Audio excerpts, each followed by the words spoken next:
రాష్ట్ర ప్రతిష్టను దిగజార్చే కుట్రలు, అధికారం లేకపోతే ఉండలేకపోతున్నారు, అన్ని వేదికలపై తప్పుడు ప్రచారం చేస్తున్నారు. బీఆర్ఎస్ నేతలపై సీఎం రేవంత్ రెడ్డి మండిపాటు, స్వార్థంతో విషం చిమ్ముతున్నారు, అభివృద్ధిపై యాసిడ్ దాడి చేస్తున్నారు. వాళ్ళ పార్టీలోని ఆధిపత్య పోరు అందరికీ తలనొప్పిగా మారింది. ఒక ఆయన పొద్దున ప్రెస్ మీట్ పెడితే పోటీగా ఇంకొక ఆయన మధ్యాహ్నం ట్వీట్ చేస్తాడు, మళ్ళొకరు ప్రెస్ నోట్ రిలీజ్ చేస్తారు.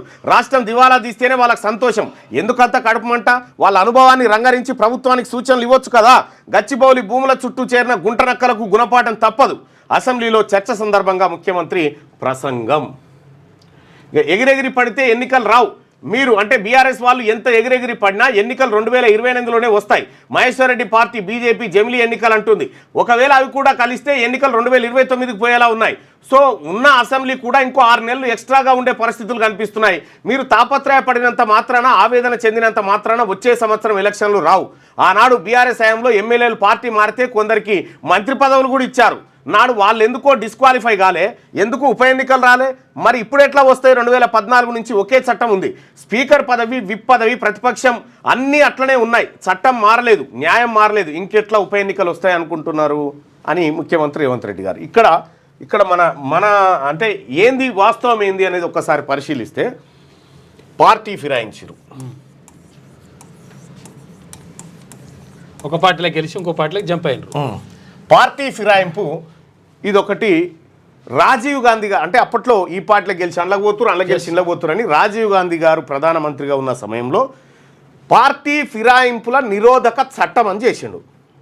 పార్టీ ఫిరాయింపుల నిరోధక చట్టం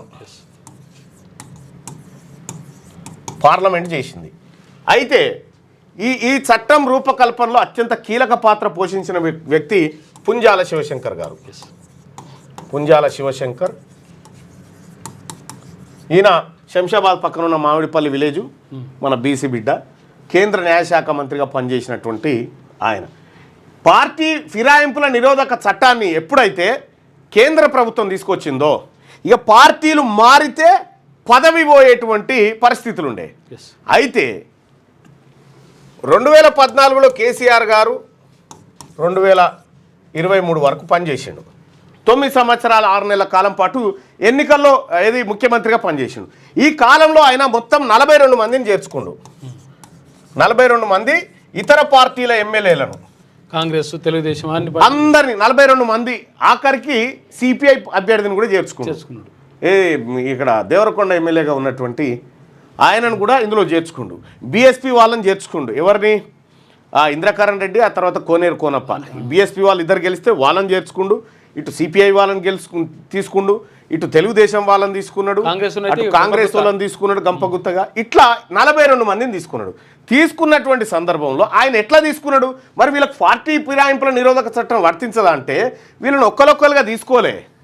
అయితే ఒక వ్యక్తి పార్టీ మారడం, ఒక వ్యక్తి ఒక పార్టీ టికెట్ మీద గెలిచి ఇంకో పార్టీలోకి మారినప్పుడు ఈ చట్టం ఆధారంగా అతను డిస్క్వాలిఫై అవుతాడు. అయితే వీళ్ళలో ఉన్నటువంటి ఇప్పుడు 10 మంది కాంగ్రెస్ వాళ్ళు ఉన్నారు అప్పట్లో. ఈ 10 మందిలో ఏం చేసిరంటే 8 మందిని గుంజిరనుకో ఒకటేసారి గంపగుత్తగా. ఎల్పీ ఏది సిఎల్పి పోయి బీఆర్ఎస్ ఎల్పీలో విలీనం అవుతుంది. దీనికి చట్టం అనుమతిస్తుంది. ఎల్పీ పోయి దాంట్లో మెజారిటీ ఎల్పీ పోయి దీంట్లో విలీనం అయితే అనుమతిస్తుంది. సో కేసీఆర్ గారు ఈ రకంగా కొట్టుకొచ్చిండు. మొత్తం 2/3 వంతు కథం చేసిండు. ఇట్లా చేసుకుంటూ వచ్చిండు. మీరు చూడండి, ఉత్తమ్ కుమార్ రెడ్డి గారు హుజూర్ నగర్ ఎమ్మెల్యేగా ఉన్నటువంటి సందర్భంలో బట్టి విక్రమార్క గారు సిఎల్పి లీడర్గా ఉన్నాడు. సో ఉత్తమ్ కుమార్ రెడ్డి గారు ఎప్పుడైతే హుజూర్ నగర్ దానికి అట్లా పెట్టి నల్లగొండ ఎంపీకి పోటీ చేసి గెలిచిండు, అప్పుడు హుజూర్ నగర్ స్థానాన్ని ఖాళీ చేసిండు. ఖాళీ చేయడంతో ఏమైంది, అక్కడ బీఆర్ఎస్ గెలిచింది. సేమ్ టైము బట్టి విక్రమార్క గారు ప్రతిపక్ష హోదాను కోల్పోయిండు. సరే, అది తాత్కాలికంగా కొనసాగించి ఎందుకు కోల్పోయిండు? ఈ ఎల్పీ మొత్తం పోయి ఇలా చేరింది కాబట్టి. సో ఇక్కడ ఇప్పుడు ప్రస్తుతం ఉన్నటువంటి దాంట్లో బీఆర్ఎస్ పార్టీ ఎల్పీ కాంగ్రెస్లోకి రాలేదు, వచ్చింది ఇండివిజువల్గా వచ్చారు. సరే, ఓ 10 మంది వచ్చారు, అందులో 3 వాపస్ పోయారు, ఇంకా 7 ఉన్నారు. వీళ్ళందరూ కూడా మేము ఇక్కడే ఉన్నాం, అక్కడ పోలేదు, ఇక్కడ చేరినాం, సరే అట్లా చెప్తా ఉన్నారు. వీళ్ళు ఇండివిజువల్గా పోయి అందులో చేరారు కాబట్టి వీళ్ళకు ప్రమాదం ఉండే. మరి ఈ ప్రమాదాన్ని కాంగ్రెస్ ఎట్లా ఎదుర్కొంది అని అంటే స్పీకర్. అంటే ఒక వ్యక్తి, ఒక అభ్యర్థి పార్టీ మారింది అనుకో, ఇతని పైన అతని సొంత పార్టీ ఫిర్యాదు చేస్తే, సొంత పార్టీ స్పీకర్కు ఫిర్యాదు చేస్తుంది.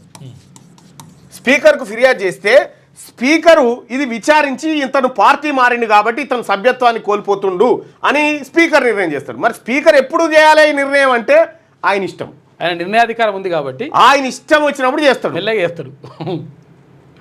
ఈ స్పీకర్ నిర్ణయాన్ని కాదని సుప్రీంకోర్టు, హైకోర్టు కూడా ఏం చేయలేవు. ఎస్, అదే చెప్తుంది మొన్న. స్పీకర్ ఆయనకి ఇష్టం వచ్చినప్పుడు తీసుకుంటాడు ఆ నిర్ణయం. అంతే. ఆ ఫిరాయించిన అంటారుగా, చూస్తా పరిశీలిస్తా అని 5 ఏళ్ళ దాకా ఆగొచ్చు, ఎస్ 5 ఏళ్ళ దాకా ఆగొచ్చు అన్నట్టు. ఇక్కడనేమో స్పీకర్ రూపంలో అడ్డుకున్నారు, అక్కడనేమో చట్టాన్ని ఓవర్కమ్ చేసి మరీ ఎల్పీలను కలుపుకున్నారు. ఈ 2 డిఫరెంట్ విభాగాలు. సో ఇక్కడ స్పీకర్ నిర్ణయం ఎన్ని రోజులలో తీసుకోవాలి? ఇప్పుడు కాంగ్రెస్ పార్టీకి ఇబ్బంది జరిగే కార్యక్రమాన్ని స్పీకర్ ఎందుకు చేస్తాడు? చేయడు కదా. కాబట్టి అది అట్లా ఉండిపోతుంది. దీనికి టైం బాండ్ కూడా లేదు, దీనికి టైం బాండ్ ఏం లేదు, ఇన్ని రోజులలో తీసుకోవాలని ఏం లేదు. ఇక అయితే అక్కడ ఏది పార్టీ ఫిరాయింపుల నిరోధక చట్టంలో స్పీకరు ఇక ఇన్ని రోజుల లోపల తీసుకోవాలని ఏడ రాసిలేదు. అది ఇలా ఆయుధమై కూర్చుంది. ఇది ఫిరాయింపులకు సంబంధించినటువంటి అంశం.